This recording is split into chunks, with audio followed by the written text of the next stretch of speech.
Hello, and welcome back to Coin Lady channel. Today we'll be discussing Ripple and XRP. The White House is too culpable for the delay in passing bipartisan stablecoin measures.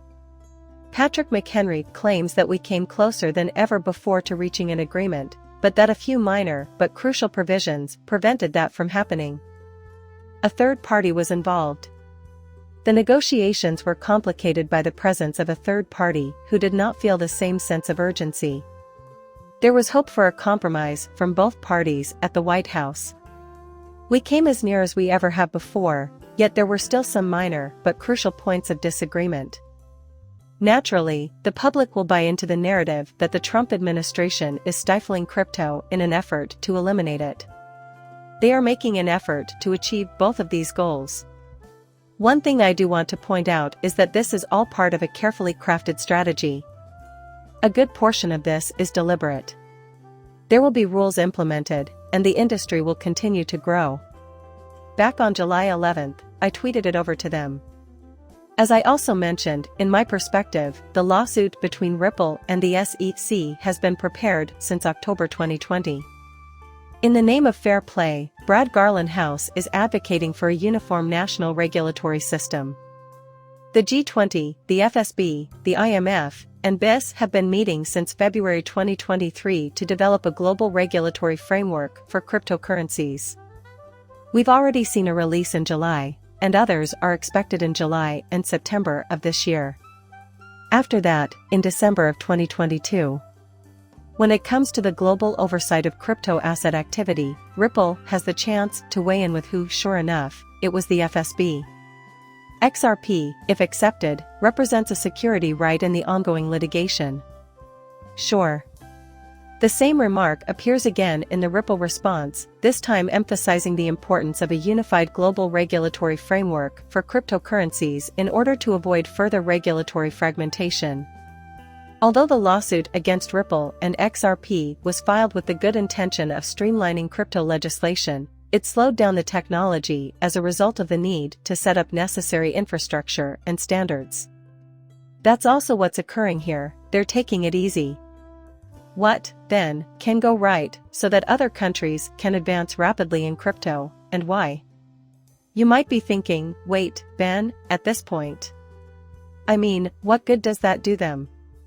First of all, they have repeatedly attempted attacks on encryption. The infrastructure the Federal Reserve is now providing for instance, is a massive undertaking, and the United States has lagged well behind for decades. The foundation is now being laid. They need to make a mess before they can implement standardization. I don't understand the issue. Oh, then, Russia it is. It's all the other countries racing to catch up to the CDC. It's true that the United States hasn't admitted to conducting a CDC. They won't have to do it unless it becomes really necessary. That is what they will undoubtedly say. For instance, here at Zero Hedge, we know that cutting back on BRICS isn't going to have a catastrophic effect on US policy. Funny thing is, I've had similar thoughts about this whole situation. Everyone seems to believe that the dollar is dead and the United States is rapidly falling behind. But what if it's all part of a larger scheme? What if they want for this to occur? Many people seemed interested in de-dollarization. Also, the US economy is doomed, and the USD will never recover. Read this from the Bitcoin News Network. Kiyosaki, for instance, Robert Kiyosaki predicts that 41 countries, including South Africa, will overtake the United States in terms of monetary value. The world's BRIC nations. Seeing this, I thought to myself, hey, this is actually kind of cool. Because this story has been hammered home for what feels like years now. I mean, it's been huge for the past few years. Given the recent events in Russia, when sanctions were imposed and the country was cut off from the SWIFT system, it is clear that CBDCs are beginning to push back against the SWIFT system. It has been a major catalyst for this and has generated much discussion about de-dollarization. Not to mention the US dollar. I've said it before, and I'll say it again, the dollar is dead, and the United States is doomed. The world is being provided with both the ideal problem and the ideal answer.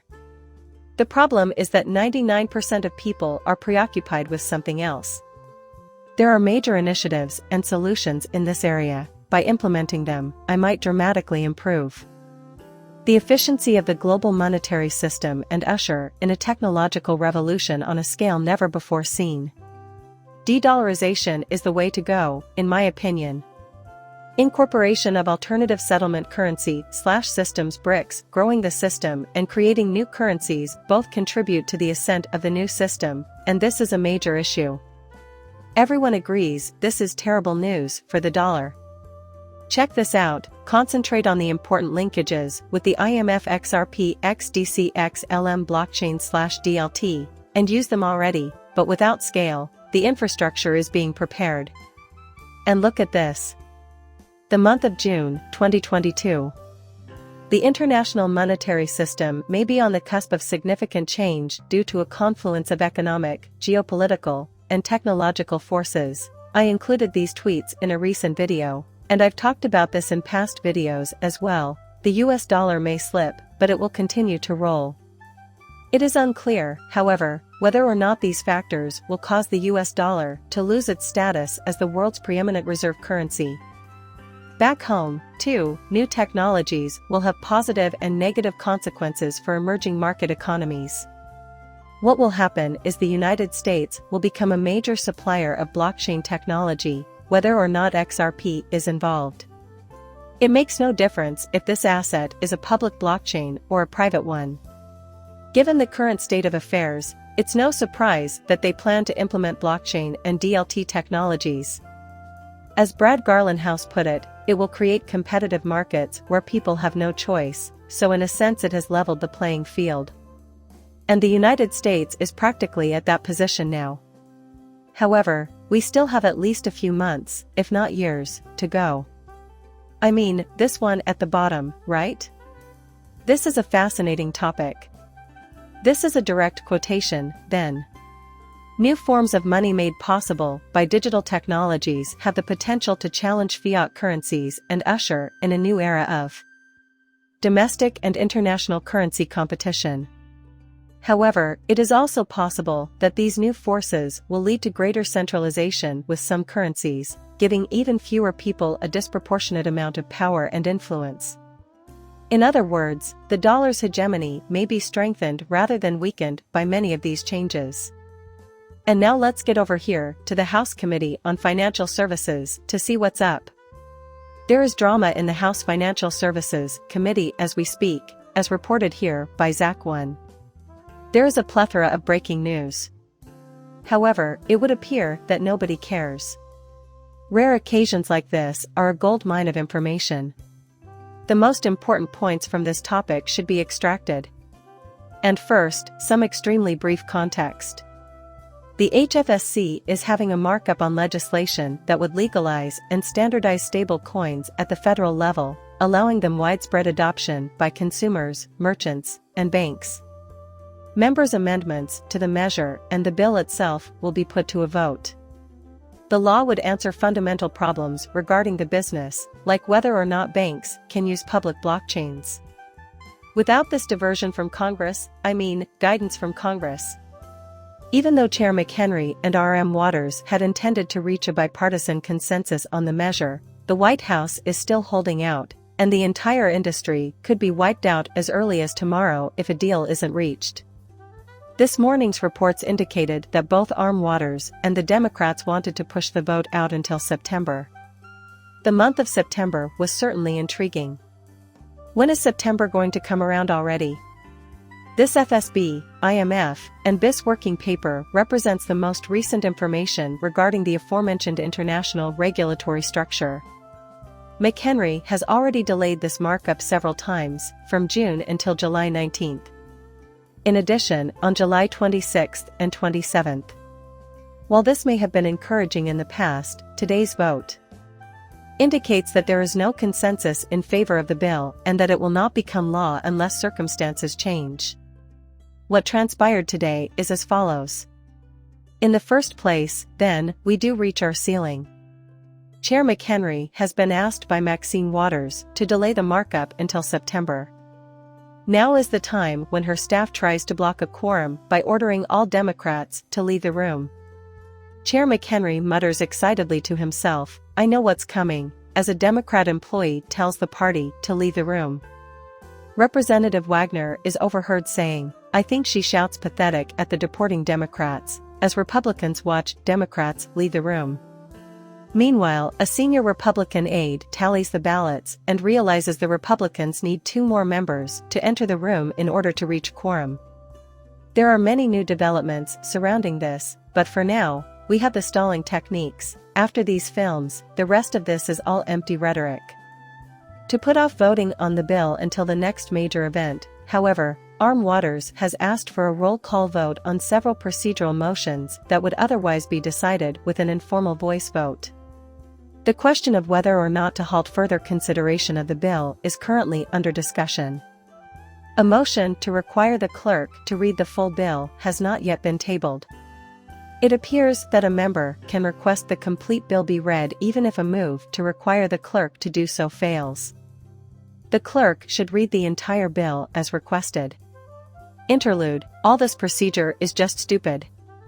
And yeah, this isn't just for show. Underneath, it's a mechanism for the parties to communicate, which is obviously crucial when we consider everything else that's going on here. Personally, I find a lot of this to be complete and utter hogwash.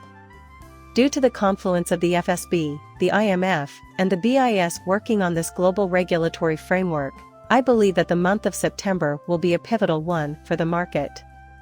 Keep in mind that a unified set of rules applied everywhere is absolutely necessary, otherwise, the system will break down into its component parts. Broken as a whole.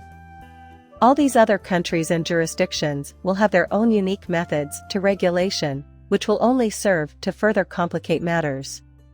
Keep in mind, right, like 2025 is the main timeframe, right, like 2025 is what I even mentioned.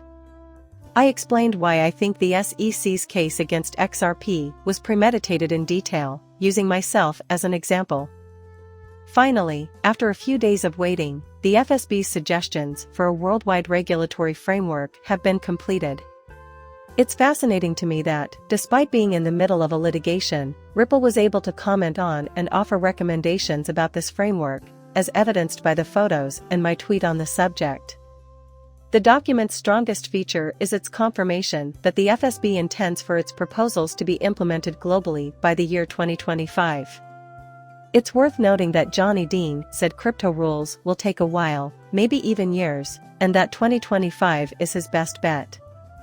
This brings us to the Financial Stability Board, FSB, and the International Monetary Fund, IMF, will present a joint report to the Group of 20, G20, in September 2023 detailing the status of implementing the FSB's recommendations globally by the end of 2025. While the public is preoccupied with meaningless legislation like the no bipartisan bills and the stable coin bills, a great deal of work is being done behind the scenes.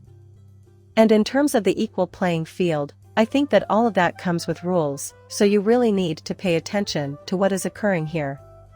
Keep in mind that SBI's CEO predicted in 2019 that XRP ripples will be adopted by all Japanese banks by 2025. Despite the fact that this is conjecture, all signs point to 2025. And it's pretty interesting, so tell me what you think in the feedback section. If you liked the video, hit that like button, turn on those notification bells. See you later, bye.